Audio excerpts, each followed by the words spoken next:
la région de Ferlo, au nord du Sénégal. Une province aride, particulièrement exposée au réchauffement climatique, où la déforestation et l'avancée du désert menacent un écosystème fragile. La Fondation Air Liquide y soutient un projet pilote de production de biogaz, mené par l'association Agronomes et Vétérinaires sans frontières. L'objectif, développer une source d'énergie alternative pour les populations locales. Depuis l'année dernière, nous avons essayé d'initier une quarantaine de biodigesteurs dans la zone du Ferlo. Donc Air Liquide nous a appuyé pour mettre 8 biodigesteurs en plus. Donc l'objectif, c'est vraiment essayer de lutter contre les prélèvements de bois au niveau de l'environnement, donc des forêts, mais aussi l'utilisation de charbon de bois et aussi pour diminuer la pénibilité des travaux pour les femmes. Vous cuisinez tous les jours 3 marmites. 3 marmites. 1 marmite pour repas de déjeuner. Le soir, 2 marmites, 2 grandes marmites. Avant, c'était difficile. Mais maintenant, c'est très bien. Le gaz, maintenant, c'est très bien pour nous. On a bien gagné le temps.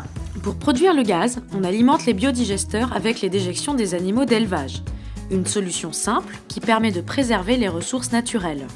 Ce qui nous a immédiatement séduit dans cette micro-initiative, c'est que modestement, mais avec des effets immédiats, elle permet une augmentation du bien-être de ces familles en passant moins de temps à préparer les repas, en utilisant moins de bois. Et puis on peut ensuite imaginer un cercle vertueux de développement, puisque les personnes effectivement qui passent moins de temps aux tâches ménagères peuvent l'utiliser à faire d'autres choses. Si les biodigesteurs améliorent le quotidien des familles, ils contribuent également à réduire les maladies respiratoires liées à la pollution intérieure. Les biodigesteurs représentent aussi une opportunité pour les entreprises locales. J'ai fait la teinture, j'ai fait un peu l'élevage. Avant, on achetait beaucoup de bois, beaucoup de charbon. Tu prends du temps pour boire et tout ça. Moi, j'ai dépensé 150 000 de charbon chaque mois. Mais maintenant, avec le biodigesteur, vous espérez une économie de combien?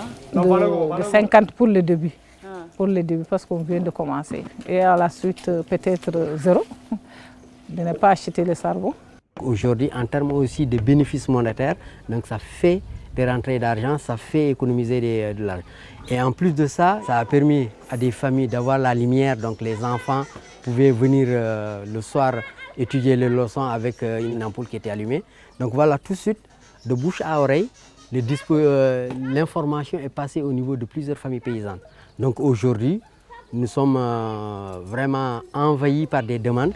Un projet de préservation de l'environnement, mais surtout un levier de développement social et économique pour les communautés rurales du Ferlo.